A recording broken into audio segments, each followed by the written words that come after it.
G'day everybody, Mike here and welcome to webinar. Where are we up to here? 35. Wow, how is everybody? Good. Pretty good. Good, thanks. Yeah, I've had a couple of messages. There's a couple of people that are running a little bit behind today. They're going to join us when they're able. So it's been an interesting week in Western Australia. Rob, I'm not sure if you've heard, but we're under lockdown here. Yes, I've heard. So not in Denmark.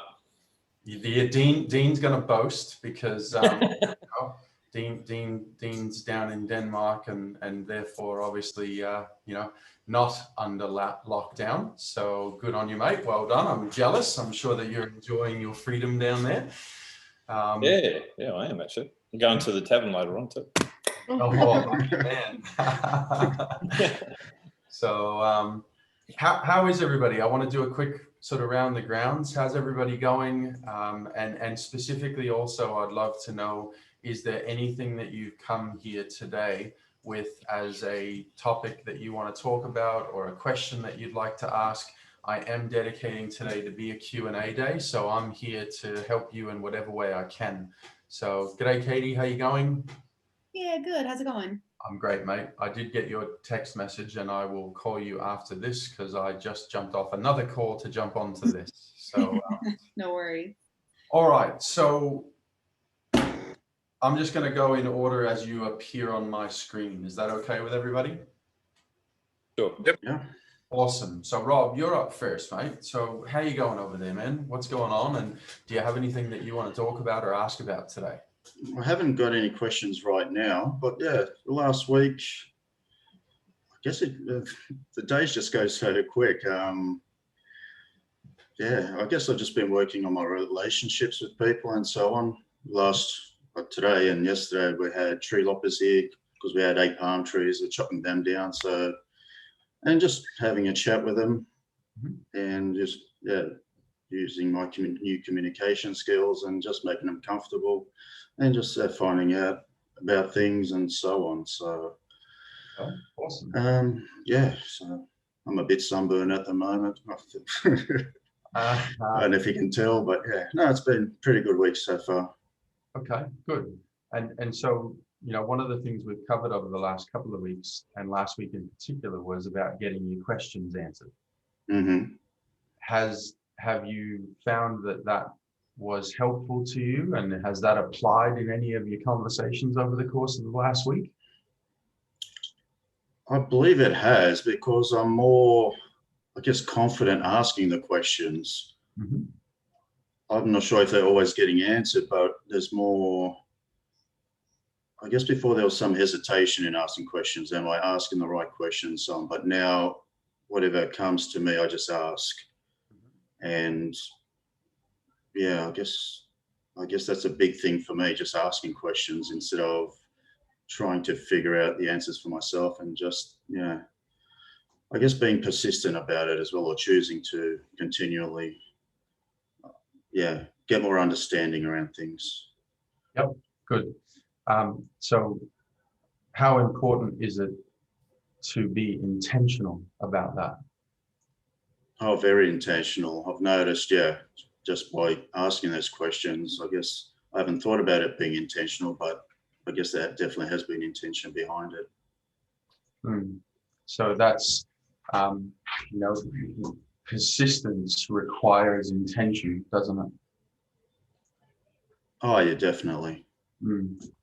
So good. Okay. Awesome, man. As you sit there right now, is there anything else that you'd like to ask about? Is there anything else I can help you with? Is there any other topic that's got your attention? No, the only thing, I guess over the last week or two, I've also been working with Bernie on acknowledgement, not just acknowledging myself, I guess acknowledging other people, which in the last week or two has sort of come out naturally. I've actually been acknowledging people without actually thinking about it. And I guess I've learned, there's a number of definitions of acknowledgement, but one of them was around acknowledgement is about confronting things. And once you acknowledge things that are going in your life, and that is sort of I guess, a willingness to experience those things. That's what I've learned. I thought acknowledgement was pretty much, acknowledging myself, what I've done, and I guess acknowledging others, what they've done. But I guess there's more to it. So, yeah. Awesome. Is there anything about that you'd like to share with the group as well? Because it's quite a decent topic. Yeah, I guess it has been just very confrontational, actually, especially we pretty much work for 2 hours, 1 hour sessions straight, just on acknowledgement. And yeah, at times,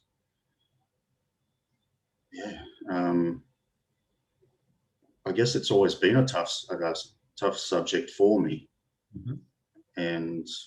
But now I guess what I'm working through and letting go of, I guess it's the more I look at it, more I confront it, and I guess it becomes more, I guess it's just part of me now instead of actually, don't know how else to describe it. Yeah, when something becomes part of you, you no longer know about it. You are able to think with it and implement it and use it moment by moment. Yeah.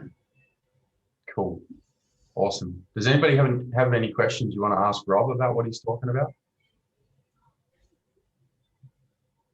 And if not, that's totally okay. I just thought I'd open the floor for you. No, cool. All good. Rob, thanks, man. Awesome. Well done. Thank you. Kalen, mate, you're next on my screen. How you going there, man? Yeah, pretty good. It's been a quiet week in general. I wonder why. So yeah, we've been closed this week because outside has been a ghost town. I've been in the shop catching up on quite a few things, which has been good. Yep. And then my parents have been asking for a bit of help because their farm has been in the firing line for all their bushfires, but they're pretty good for now. So hopefully it all stays that way. Right. Okay. Well, Matt, I was thinking about them, so I'm glad to hear that they are okay. These fires have been horrible, so I'm really pleased to hear that, man. Thanks. Yeah. Well, they've got all the horses off the property anyway, so I think if the fire was to go through, there would just be quite a few paddocks and fences that would get burnt down. Nothing too significant. Maybe a pump shed because that's the only thing made out of timber. All the other structures are out in the middle of the open, and I don't think the fire would affect them too much. So, yeah. Cool. Okay. Hello. Hi, Amanda. How you going? Not so grand. It seems my connection's not very good, but I do my best. That's okay, mate. No problems. We're just going through and having a quick chat and asking some questions. So I'll come back to you in a second. That's okay? Yeah, sure. Okay. Cool. Thanks, Kaylin. All right. And so, Kaylin, is there anything that you have on your attention right now, either from what we've talked about over the last couple of weeks or anything new or otherwise that you want to ask about or talk about right now? I think what's probably got my attention the most this week, since I've had a lot more spare time not serving customers, is prioritizing the list of things to be done. I've been struggling with that, figuring out, because I know you mentioned that it's impossible to predict the results that will happen from doing something. The only thing that you can do is get that thing done, and then tick it off your list, or review it, I think is the next one. After it's if you do an item and then you review it and see if it's worked, if not, change something. But what I've been humming and ahhing is what to prioritize, hopefully to get the best results, because I'm doing some wholesale stuff. I've been reviewing some menu items and doing some stuff on the shop as well. Also fixing up a few touch-ups around here and there. But it'd be interesting to hear your thoughts on how you make a priority list. Yep, cool.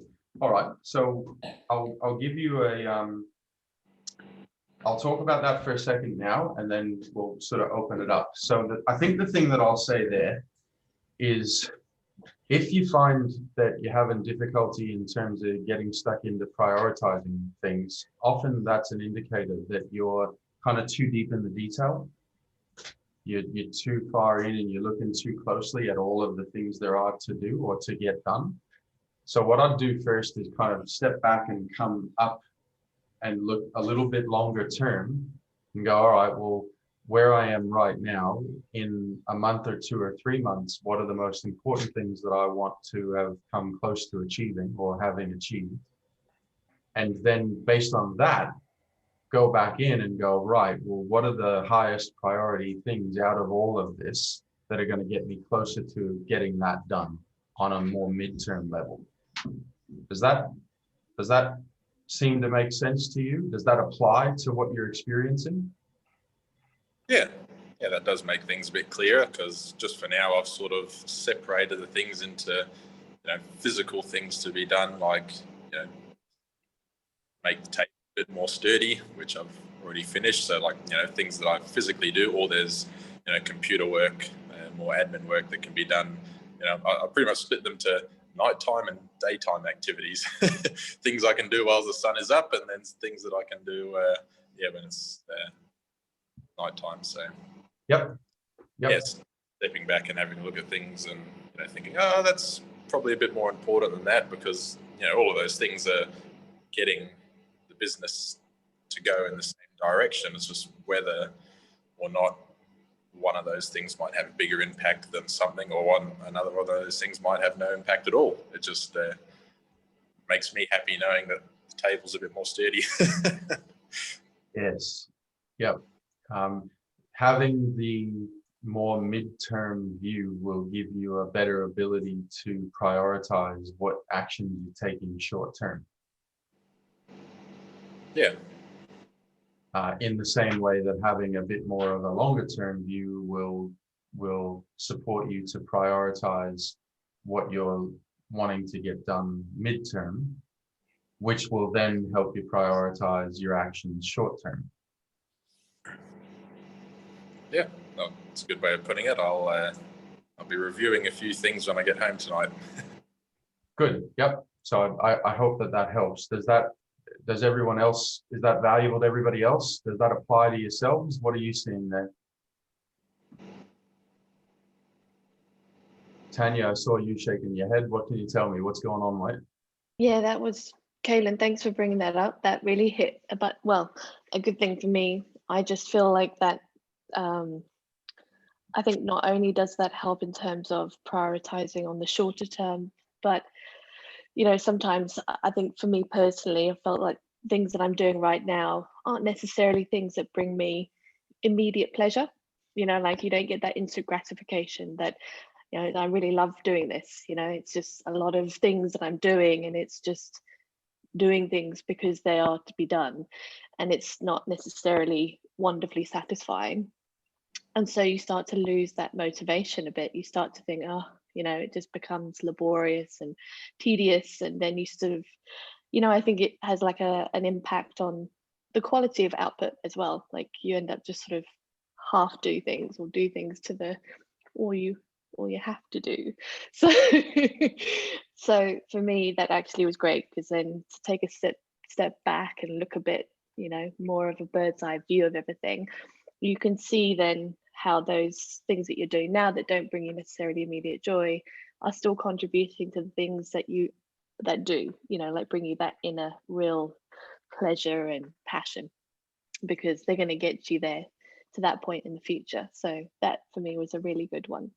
And also from last week, I think it was last week, we talked about, setting goals, and then the ones that you find that you're not meeting, just let them go.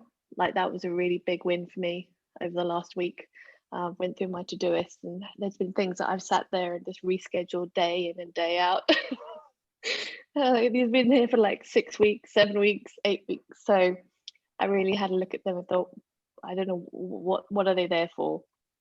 And so yeah, it's funny how I let a lot of that go. the other things became easier to do because you was decluttering. You know, you were just focusing in more on what's the important things. So that was really good from last week. Excellent. Yeah, very good. Kaylin, any other thoughts or questions? How you going, man? No, not at the moment. I'm good. Mate, I'd love to know when you do that tonight and you have another look and reprioritize. I would love to know what happens, what's different. Does that help you thinking more clearly? Yeah, let me know what happens as a result. Yeah, for sure. Even exactly what Tanya said, the list of things to be done was one that I did before Christmas, and then I revisited it this week. And yeah, same thing. There are a few things on there. I was just like, right, don't even need to worry about that. Yeah, so. Yeah, good. Good. Awesome. Thanks, man. Fantastic. So Tanya, you are magically next on my list anyways right now. So is there anything else that has your attention or anything that you would like to ask about? Yeah, what are you thinking? Specifically this week, I feel like a lot of my plans have sort of gone awry, you know, good intentions, and yet things have happened that have really just thrown huge spanners in the works and created a lot of feeling of pressure and discomfort, so there's been a lot of that in having to sort of sit there and handle the pressure and do, you know, the techniques that we talk about. There's been some sort of, and I think also something not necessarily specifically this week, but just sort of sounds going to sound funny, but choosing communication. It's been a thing right now. I've noticed I've been having a bit of a focus on choosing to actually communicate rather than not, which sounds, having gone through this course, and I know it's all about communication, but it just seems so odd to sit there and think that still having these moments where I'm like, okay, choose, opt in, you know, go with it. It's so easy not to. It's actually easier sometimes. Who can relate to that? Oh yeah. Pretty confident you're not alone there. Because it's emotional. You know, usually if you find that you're kind of wanting to pull away from communication, it's because there's something that we're unwilling to experience. True or not true? True. Yeah. And whatever you're unwilling to experience, it has power or control over you, or someone else can use that to press your buttons and therefore in some way, shape or form manipulate you. Or how about we just change that to put you at effect. And if you're at effect, then you're still at cause, but you're not at cause. You're causing yourself to be at effect. Unwillingly, usually. So therefore, intentionally choosing to continue to communicate, engage in communication. Sometimes that can take more effort than others, and that is you on the throne. And it's a good idea to stay on the throne. As long as you're not doing it from the viewpoint of force. Like one of the hot topics this week in a lot of the conversations that I've had has been around the use of force. So we attempt to force ourselves to do things as a solution to a problem. And when we force ourselves to do things, what happens?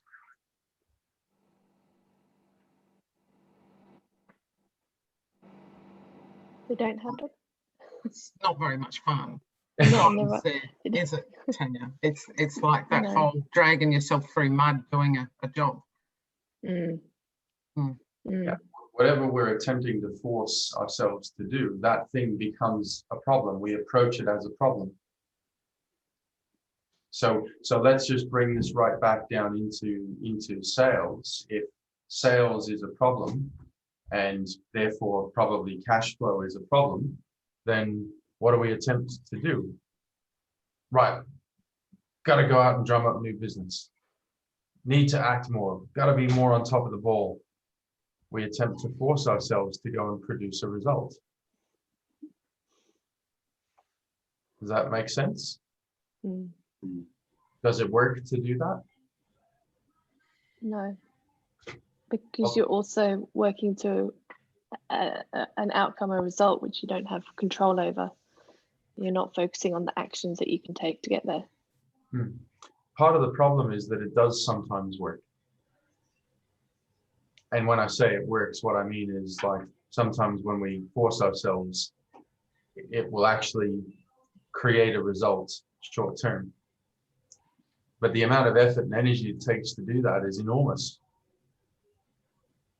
Mm. And it creates resistance through the process. So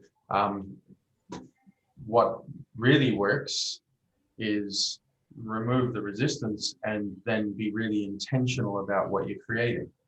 Be really intentional and aware about what you're saying yes to, and go and create it. And that's, you know, there's plenty of detail and planning that goes into that. But yeah, am I making sense? Does that ring true to everyone? Yes. Yes.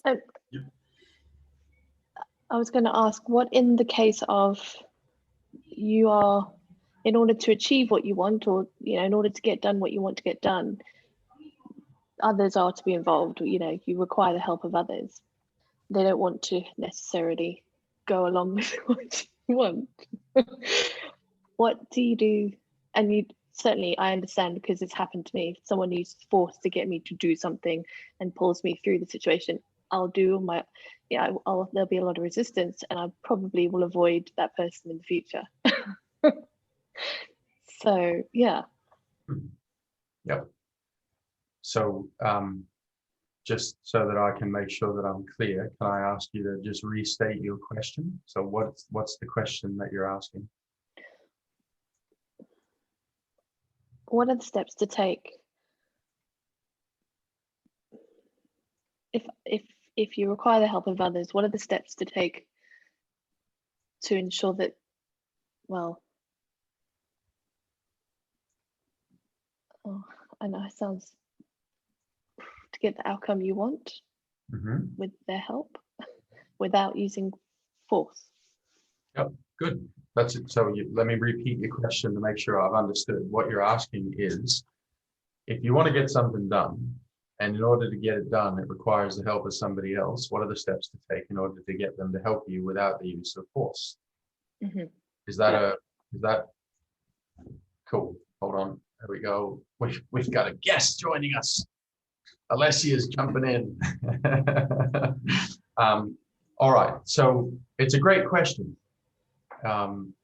So essentially, what is it that you're looking to do there? What are you looking to achieve?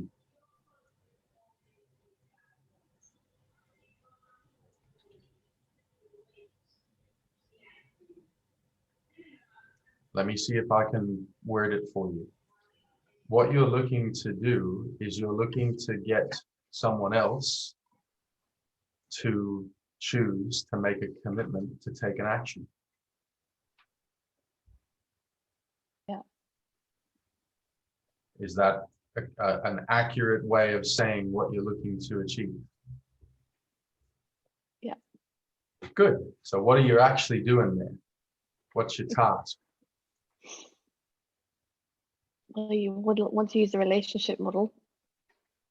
Good. Set of tools to be able to get to where you want. Yeah. Fundamentally, what you're looking to do is called a sale. Oh, yeah. Yeah.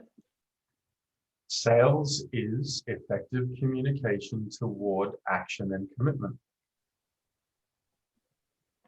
Now, the best approach to sales is to acknowledge the sovereignty of the other person. And therefore, you can't force them to do anything. That won't work. It will cause friction and resistance. So what you're looking to do is you're looking to communicate and find out,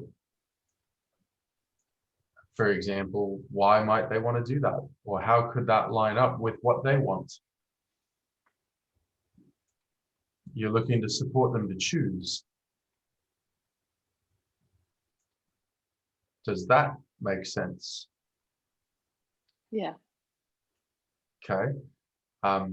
Now, when we really want something and we hit resistance from someone else that we're dependent upon to get what we want, it's pretty easy for all the models and principles to go out the window because we drop down into frustration. Oh, well, why wouldn't you do it? But that's not going to get us any closer to what we want, is it? Mm-mm. All right. So Tanya, what are you seeing here? What?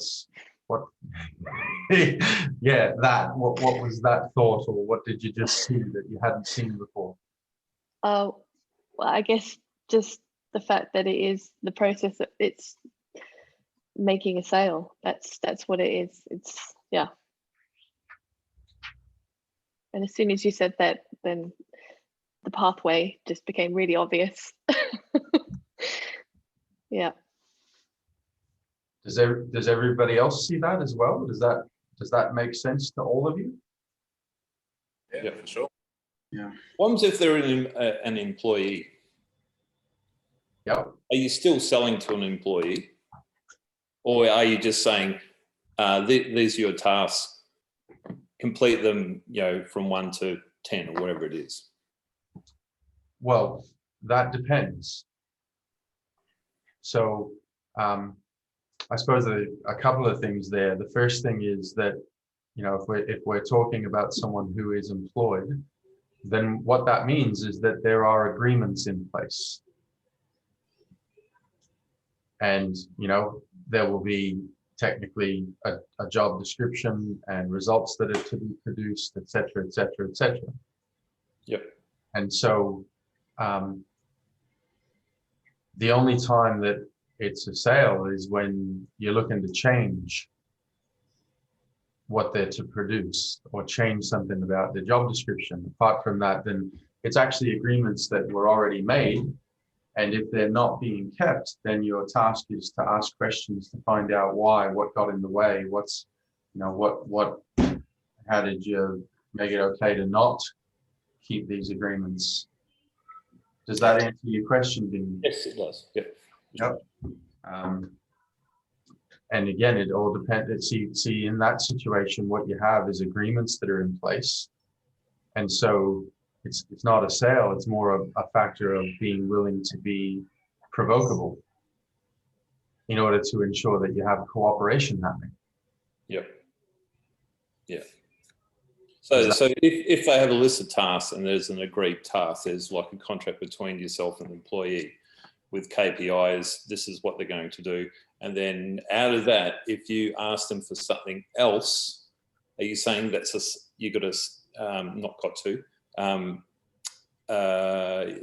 you want to sell that to them, a different task, a different task to what they agreed to? Well, if we put it as simply as I can put it, if you're looking to change it, then you want them, it's important that they agree to the change. Sure. Right? And so therefore there is where the sale is, you're looking to create a new agreement to take an action, which is what a sale is, right? Yeah. So the concept of management by agreement applies to you managing yourself, and then it also applies to you managing anyone on your team. So it's about being really clear on what the agreements are.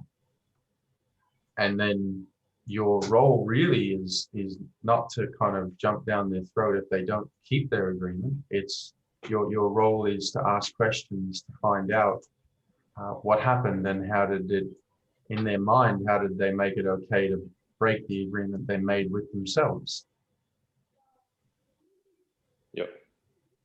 Do you see that that's slightly different? Yep. Yep. I get it. Cool. Yep. Good. Tanya, I'll just come back to you for a sec. How you going there? Yeah, good. Yeah, it's been really helpful. Yes. Cool.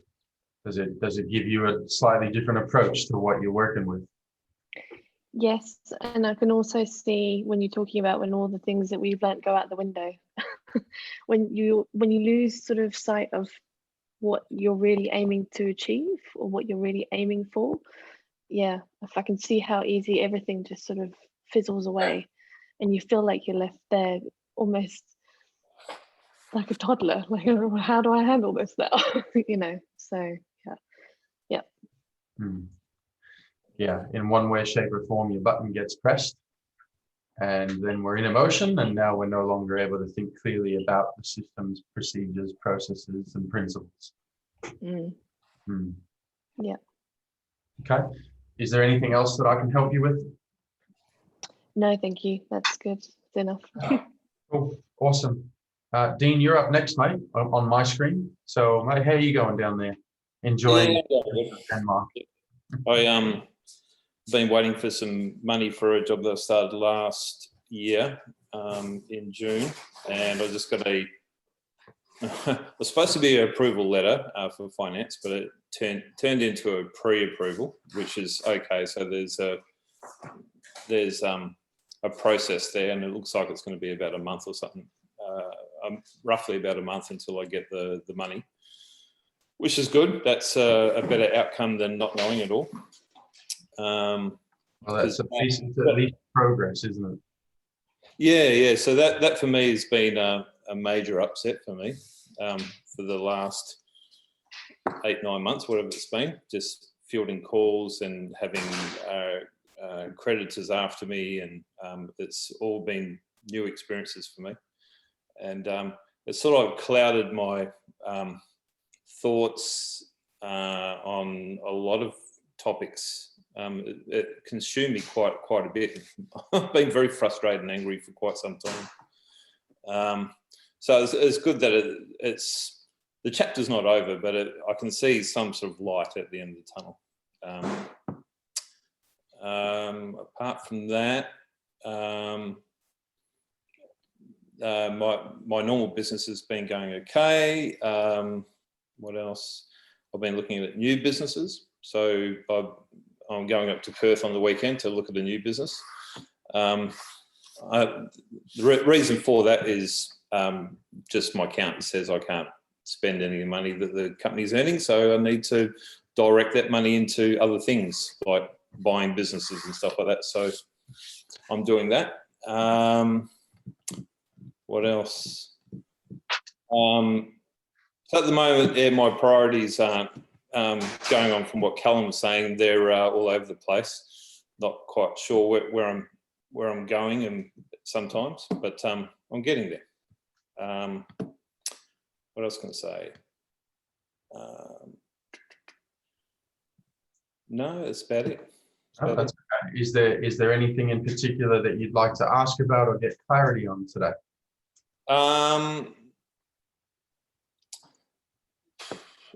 The thing I'd like to get into is, as I've said to you a few times over the phone, is actually get into sales, but I'm not quite sure. Sales as in bringing new business. I'm not quite sure where to start with that. I've mentioned to you a few times, but there's been sort of lack of funds, obviously, because waiting for this money from last year to come through. So I feel like I'm holding myself back because I can do other things, but I'm not. But it'd be good to know what things I can do with the money that I do have, if that makes sense. Yep. Or Cool. what can I do without money? Now you're talking. Yeah. So one of the thoughts that's been going through my head, even just now while you've been speaking, is you're not really looking to do sales. You are, but really what you're looking for is you're looking to find new business. You're looking to find new opportunities Correct. as a builder, as a commercial builder, right? Correct. Yep. Now, I know for me, I mean, there's lots of ways that you can produce new business, right? One way is you can go and do a heap of marketing. You can do a heap of marketing activity. Another way is you can, create some ads and do advertisement. Another way is, and this to me has always been the most reliable and consistent way, is that you can go to your existing network and see what you can create through conversations with your existing network. Can you generate advocacy? Do you know anybody who might know people who are your potential client, your potential target? Yep. Does that make sense to you? It does, yeah. Okay. Now, as an example, there's a group of people on the call here. I have no idea whether or not anybody here might know anyone who has opportunities coming up in the commercial building space. But that might be a question that you ask people here. There does happen to be an architect on the call, by the way. She's muted right now. She's muted right now, but Alessia, who's Kaylin's other half, that could be a conversation there. Okay. The key point is to remember that there is opportunity around you everywhere. Oh, I do understand that. Yeah. And it's just about taking the actions to find that opportunity and being able to see it. Does that help, Dean, or does that make sense? Does that ring true? Yeah, it does. I guess it's just time to sort of like get motivated and take some action on my behalf. Cool. Okay. Awesome. And I do know that for the last few months I've been slightly unmotivated. Yeah, and I'd like to be I'd like to be better at it. I'd like to get in there and do something. Yep. I don't want to push myself, so obviously pushing myself, forcing myself to do it is not going to be nice at all. I like it to be organic. Yeah. Yep. Sure. But obviously, little steps of doing bits and pieces. I find if I do little things, if I start something, and if I remember and write it all down what I've done and to do something else, do something different, or to attain that goal, that I'll get there eventually. If that makes sense. Yep. Absolutely. And I think therefore what we were talking about earlier is probably pretty apt for you. So have a look at, all right, well, a year from now, so over the next 12 and 24 months, what are the most important things for you? And then let that direct the next 3 to 6 months. And then let that direct your actions now. Okay. Yeah. So you might find that when you look at the next 12 to 24 months, and then you come back in and look at the detail, you might find that right now with some of the things that you have in the pipeline, if those things all come off, that might actually get you to exactly where you want to be in 12 to 24 months time. True. Yeah. And or you also might look at that and go, yeah, okay, hold on a second. There's actually a whole bunch of actions over here that I really do want to focus on taking right now, because that's going to help me get to where I want to be in 24 months. Right. Yep. Or just take a step out, have a look. Often, who's had the experience before of feeling, a little bit demotivated? Lack of motivation, lack of enthusiasm. Who can relate to that? Yep.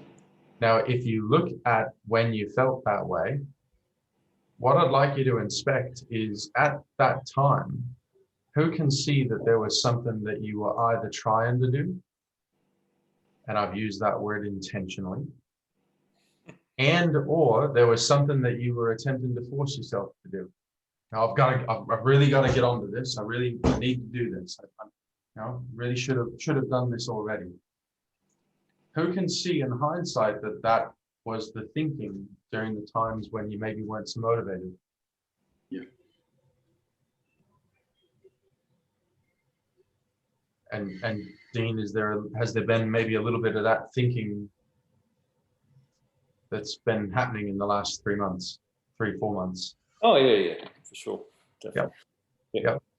Good. You know, a lot about, you know, when we're talking about not communicating, I find with myself that sometimes I'm just communicating with myself constantly, you know, constantly in your head, and you're like, I know I need to get out. I know I need to do these things.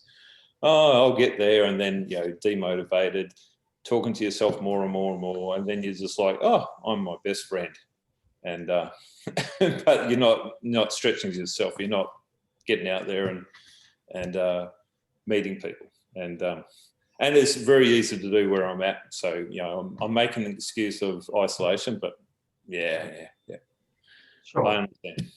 And the real key there is, if you're thinking, you know I need to, and I really should, that's what will create the resistance to doing it. That's right. That's been totally dethroned. Yeah, I understand. Yeah. It's just like when somebody else looks at you and goes, you know, Dean, you really need to da da da da, and you know, Dean, you really should be da da da da da da. That doesn't help at all, does it? No, then you just don't do it at all. You just go, Yeah, that's right. You actually feel less motivated because somebody else is telling you what you need to and should be doing. So that doesn't solve the problem. No. So cool. All right. Cool. Thanks, Dean.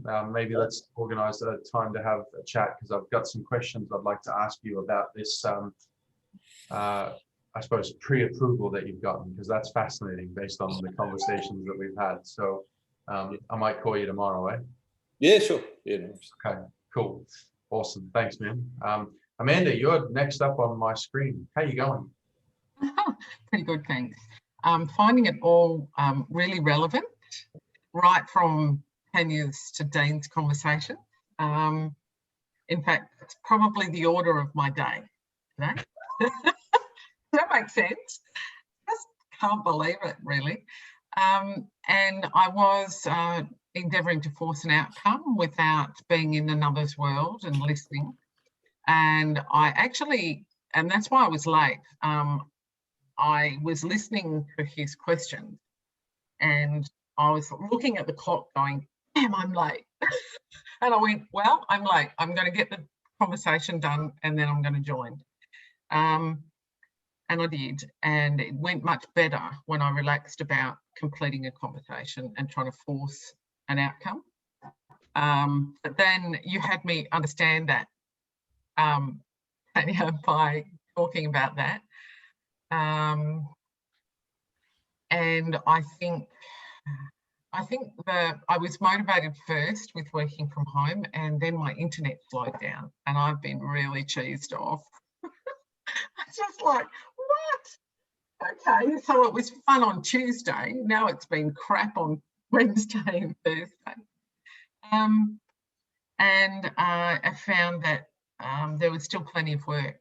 So you guys, not everyone knows, but Katie and Mike do, that I had a client with first of all, 21 properties, and I sold 3 of them at the end of December. Then he withheld my selling commission on another matter. So I got a lawyer to help me, and he eventually agreed to give me my commission just in the last couple of days. So that was very, very helpful and a great success. And I transferred his remaining 19 properties on Monday. And so I thought, oh, wow, I'm going to have all this freedom and all this. No. I've still got 35 properties that often demand my attention in intricacies. So I thought, well, I'll work through them, and I just became very aware on how many issues I was forcing today. So thank you for that. It feels so horrible too. It just feels frustrating. It feels like, yeah, not good. And how subtle is it? How subtle is it? Yeah. Oh, yes. How easy is it to miss that you're doing it? Very, very easy. I get that point where I realise I've tensed up and I start to get some back pain. And Katie gave me this awesome book about what back pain really is. I've been listening to it. It's really terrific. What is it? Barefoot? Something? Oh no. Oh. Well, are you talking about healing back pain? Yeah, sorry. Healing back pain. Correct. And it's an audio thing, and I've been listening to it, and it's it's really about the tension that you put on your body. And I thought, right, I'm going to get up, I'm going to take a break, wash the dishes, water the plants, do something else. And then when I came back, I was ready to start that task in a non-forcing kind of way, just to approach it in a different way. So that's usually how I approach when I notice I'm forcing. Or small actions is the other thing,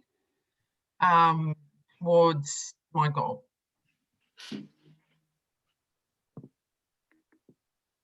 Made me feel better. So what made you feel better? What specifically? The completion of small tasks toward the larger goal. Good. Is it also fair of me to say that you probably felt better when you stopped attempting to force things? Oh, definitely. Yeah, in the first instance, when I stopped that, Yeah. yes.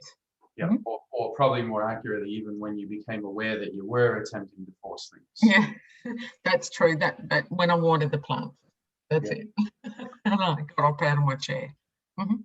Yeah, we again, you know, this all of this applies to sales and every other area of life. When you watch a little young child, you know, that they pick up the toy and they attempted to put it in the hole in the box, and when it doesn't go, what happens? They attempt. Yeah. Sometimes they get a little hammer and they try and hit it in and make it fit. Yeah. And then when that doesn't necessarily work, they're in upset. And that becomes a survival mechanism for how to approach the problems that we experience in life. Yeah. So as we progress, this, and I'm not, you know, that's probably even an extreme example. It's the subtle use of force that really causes us to have the problems that we have. Because every time we attempt to subtly use force, well, who's experienced that it does create upsets? Yeah. By show of hands, who can see examples this week in your life where that's been the case? Right? We hit emotion. That emotion then interrupts or alters our communication. And before we know it, it's become a dog's breakfast. Yeah. Yeah. And we don't get what we want out of it. And all of that really interferes with our ability to effectively communicate toward action and commitment. So good. Okay. And so, Amanda, is there anything else that you want to either talk about or ask about today? No, I'm really clear that it comes back to the sales approach. Almost everything. Even though I think sales to me is, I like another word, because it's very old school. It's like, that's not sales. No, it's a conversation. Yeah. Yeah, well, that's why at the end of every slideshow, this is the slide. Because really what you just said, I'm going to go back to this just to keep it steady, but really what you just said is exactly how I view this. So everything you do every day is fundamentally sales. Every relationship that you're in, there is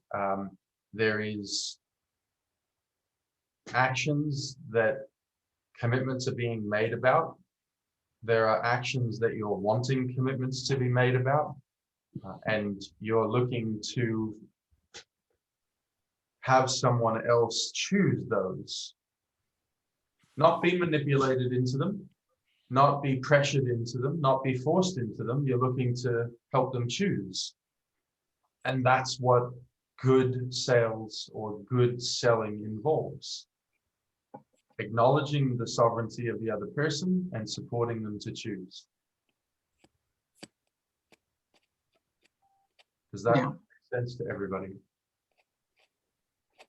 And I know that even just in having this conversation with all of you today and going through and listening to the questions that you're asking and the things that you're raising,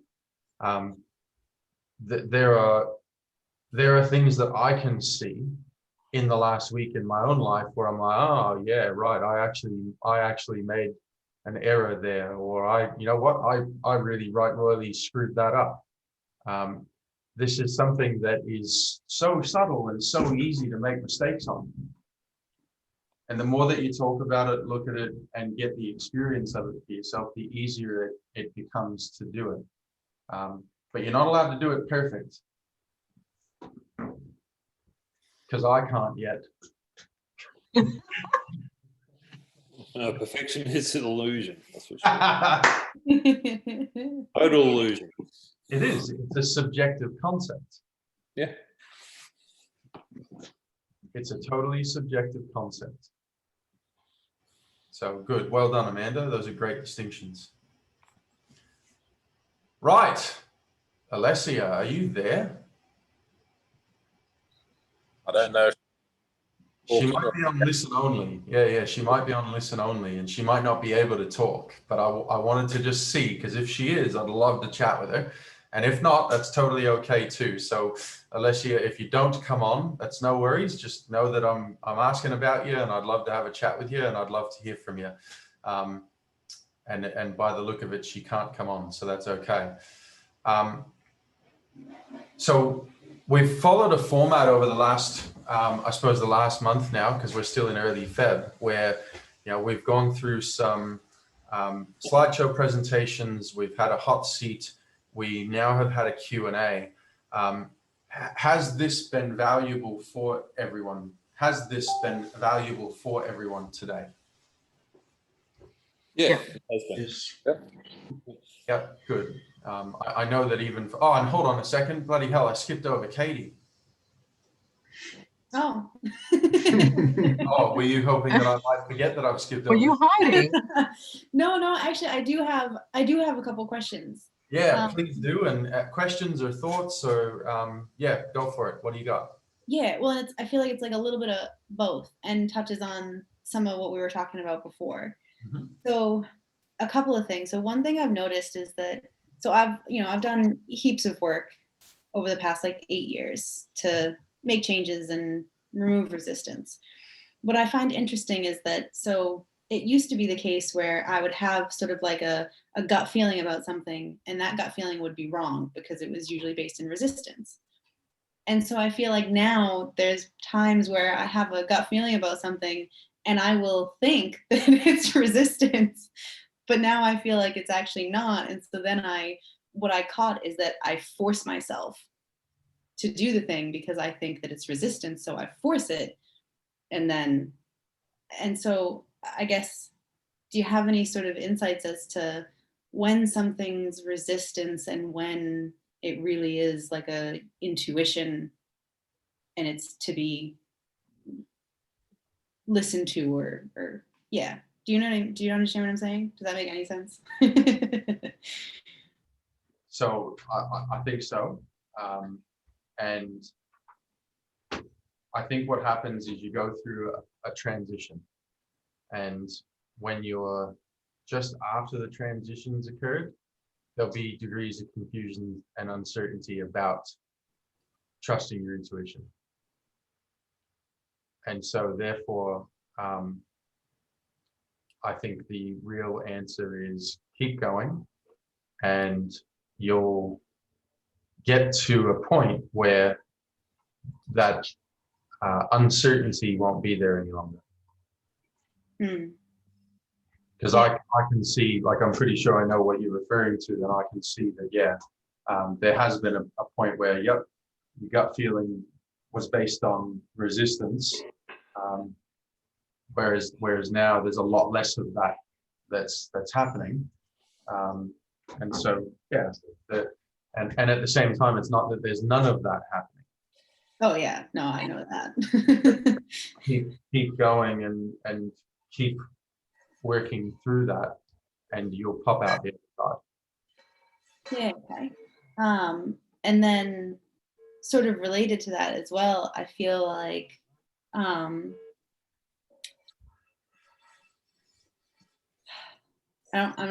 not sure I'm going to word this great, but I'll say what I'm going to say. So I feel like there are times where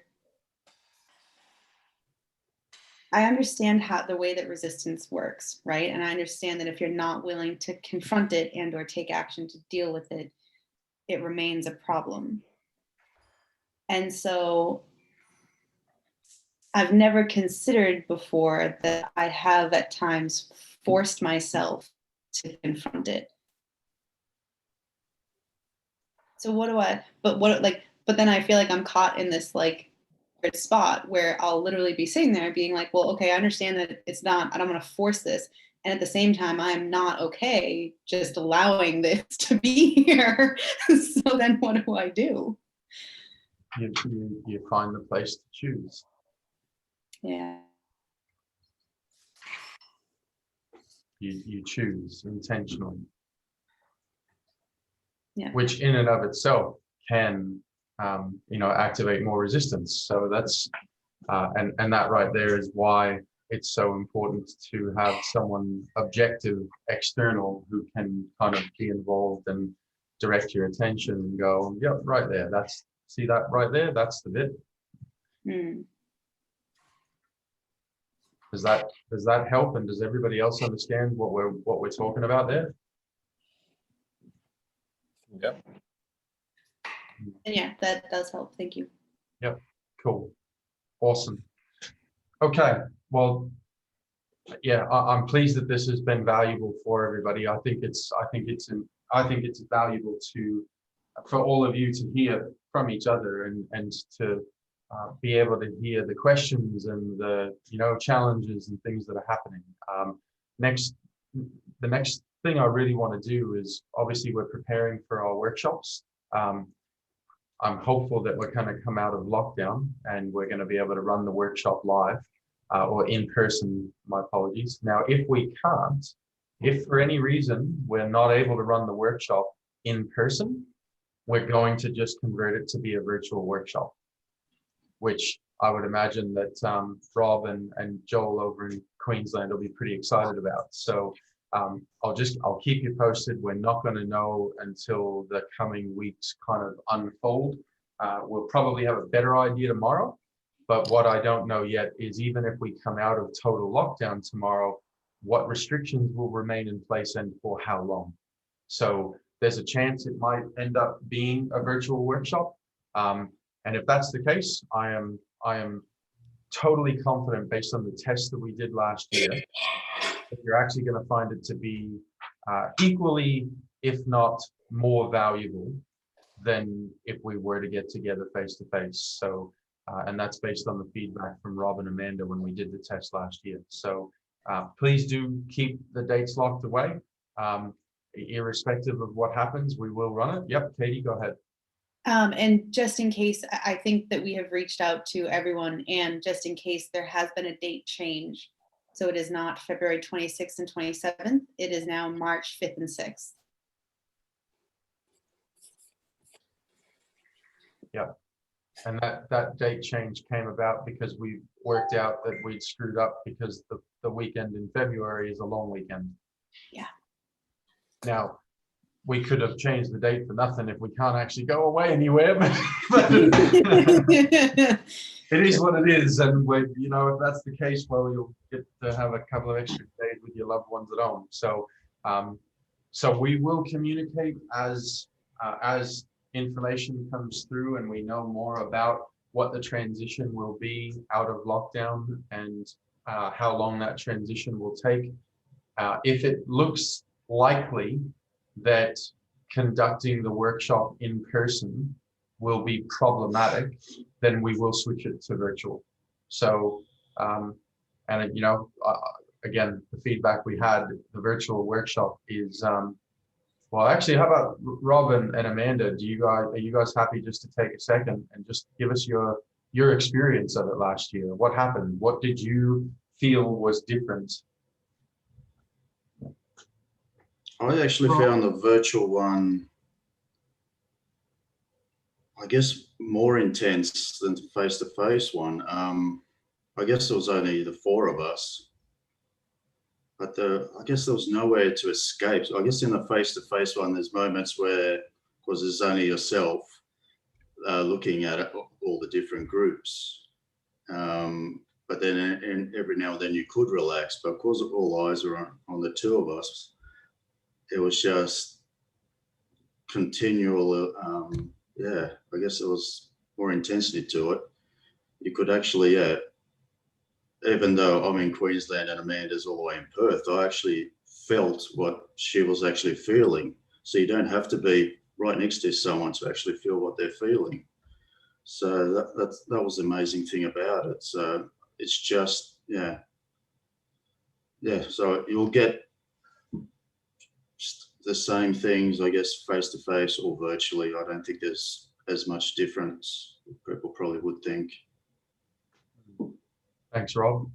Amanda, what about yourself? Yeah, I agree with all of that. I think almost more so for me. And it's hard to believe because maybe it's just because you get that much. I don't know, but as Rob was saying, like you could really get what someone was going through, couldn't you, Rob? Yes. I mean, I could see you and very clearly, and the same for me. And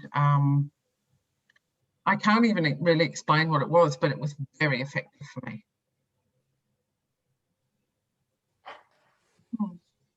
Awesome. I suppose the only unknown for me, and I'm aware of the time, so thanks for hanging out a few extra minutes, guys. The only unknown for me is that we haven't had anybody do it for the very first time virtually. So that will be the real test, and I'm fascinated to see what happens when we have someone who is in the room who's never done the in-person version, so that we can see what happens. It's going to be a really fascinating thing to experience, and we do have people who want to participate in this who will be doing it for the first time. So again, we'll keep you posted. We'll communicate with you as we get more information. In the meantime, guys, thanks for your time and attention today, and really looking forward to getting together with everybody again next week. Excuse me, can I ask you to email me prior to Monday if there is any specific topic that you want me to go into more detail that is a topic we've already covered, because I'm looking at planning out the next month's worth of, right, what are we going to look at? And I'd love to know what will be valuable for you from your perspective. Okay. Sure. All right. Fantastic. Guys, thanks very much. Enjoy the rest of your day, and have a great weekend. Hopefully lockdown ends very, very soon. Yes. Bye-bye. Bye. Thanks, everyone. Bye, guys. Thanks, everyone. Alessia said hi, she's here. She has a work deadline, but have enjoyed listening in. Thanks, Alessia. I didn't see that message till now. Cool. Thanks, guys. Have a great night. Bye, Alessia. See ya. Bye-bye. Bye.